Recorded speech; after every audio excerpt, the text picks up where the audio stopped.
Baik, nama saya Hakim Bahabo dari pimpinan Nasional New Guinea West Papua atau NGR di Papua. Pada kesempatan ini saya mau menyampaikan undangan terbuka kepada Presiden Republik Indonesia dan terlebih khusus kepada Bapak Mahfud MD sebagai pakar hukum di Indonesia atau yang dianggap orang yang paling mengerti tentang seluk-beluk hukum di Indonesia, berkaitan dengan beberapa pernyataan-pernyataan Bapak Mahfud MD yang memposisikan status Papua sebagai status yang sudah final, legal, dan lain sebagainya. Saya sangat menantikan kehadiran negara sama seperti negara Indonesia bisa duduk bersama-sama dengan Aceh untuk menyelesaikan persoalan di Aceh, dan saya harapkan juga pemerintah Indonesia bisa melakukan hal yang sama untuk bangsa West Papua. Tetapi hal ini kenapa tidak perlu dilakukan? Kenapa perlakuan berbeda antara anak bangsa yang satu terhadap anak bangsa yang lain? Bukankah negara ini adalah negara hukum yang harus mendapatkan perlakuan yang sama di depan hukum untuk setiap warga negara? Aceh bisa, kalau Papua tidak bisa. Ini menunjukkan bahwa di sini ada diskriminasi, dan Republik Indonesia menganggap bahwa Papua ini adalah anak tiri yang tidak, hukum-hukum di Republik ini tidak berlaku lagi untuk anak tiri, tidak berlaku, hanya berlaku untuk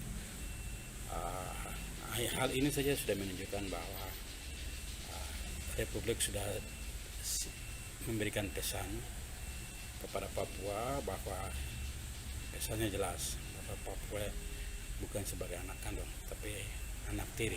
Jadi walaupun berbagai konflik, korban berjatuhan, rakyat Papua mandi darah, mandi kemiskinan, mandi air mata, kebodohan, lain sebagainya, tapi negara tidak melakukan. Negara sibuk dengan membangun infrastruktur jalan-jalan yang menghubungkan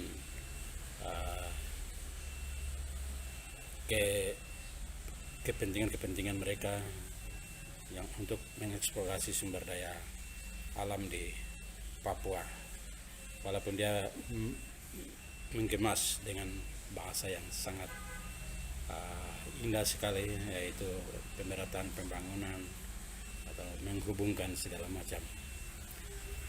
Walaupun jalan dan segala macam ada, tapi yang penikmat jalan itu adalah bukan orang asli Papua. Karena hal yang paling penting, memberdayakan orang asli Papua itu Anda tidak melaksanakan, karena pada prinsipnya, pada dasarnya adalah Anda merasa bahwa Papua bukan sebagai anak angkat, bukan sebagai anak, tapi anak angkat, anak tiri. Jadi tidak heran kalau dalam perlakuan di depan hukum dengan orang Papua sangat jauh berbeda dengan saudara-saudara rakyat Indonesia yang lain. Satu hari saya ingin Indonesia itu bisa duduk dengan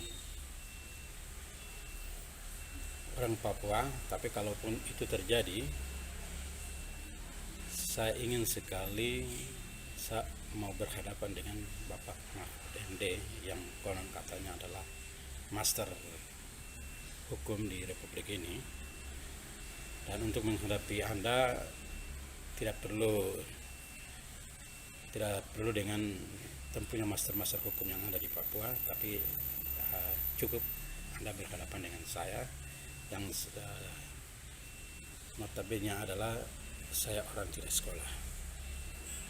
Saya tidak sekolah karena saya tidak punya uang, saya tidak bisa menyelesaikan pendidikan, bukan karena saya bodoh, tapi saya putus di tengah jalan karena saya tidak punya uang.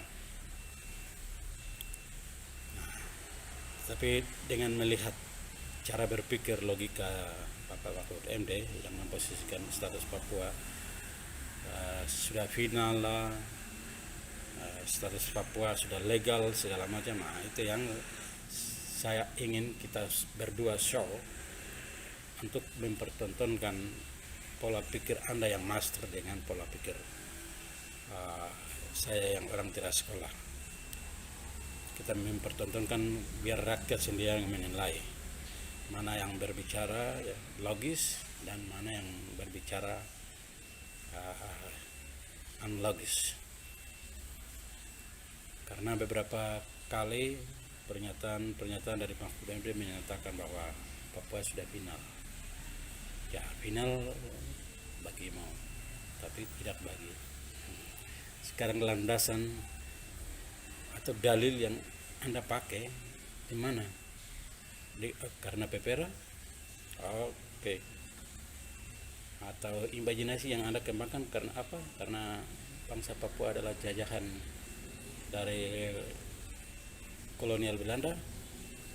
Kalau begitu kenapa Anda tidak sekalian ambil Malaysia, Suriname dan lain sebagainya, 8 negara jajahan Belanda yang lainnya, kalau itu ukuran Anda. Selain itu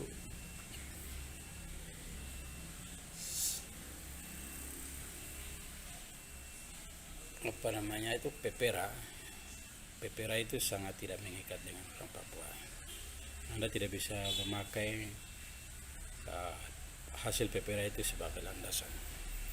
Saya pikir marilah kita berbicara dari kacamata hukum, karena Anda orang hukum, maka mari kita berbicara dari kacamata hukum bahwa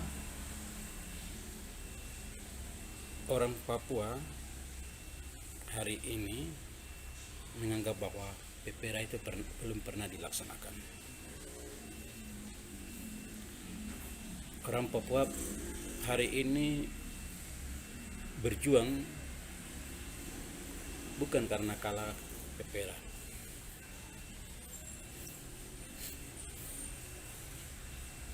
PPRA dan lain sebagainya itu sebenarnya awal akar persoalannya itu dimulai dari konvensi Meja Bundar.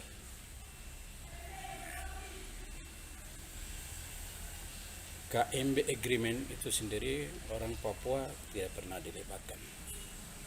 Kalau tidak pernah dilibatkan berarti orang Papua tidak menjadi subjek, atau orang dengan kata lain bahwa orang Papua tidak menjadi para pihak dari perjanjian itu. Kalau sudah tidak menjadi para pihak dari perjanjian itu, maka orang Papua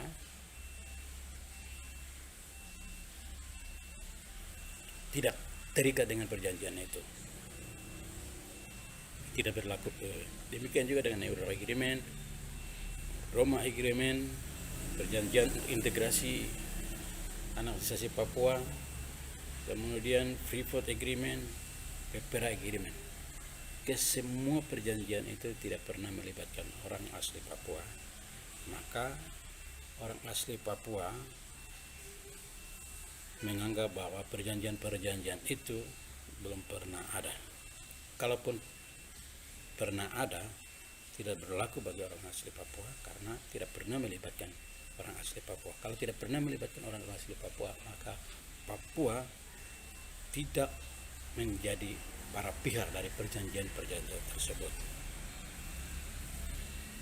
Bukan persoalan apa hasil dari perjanjian itu, bukan persoalan apa isi dari perjanjian itu.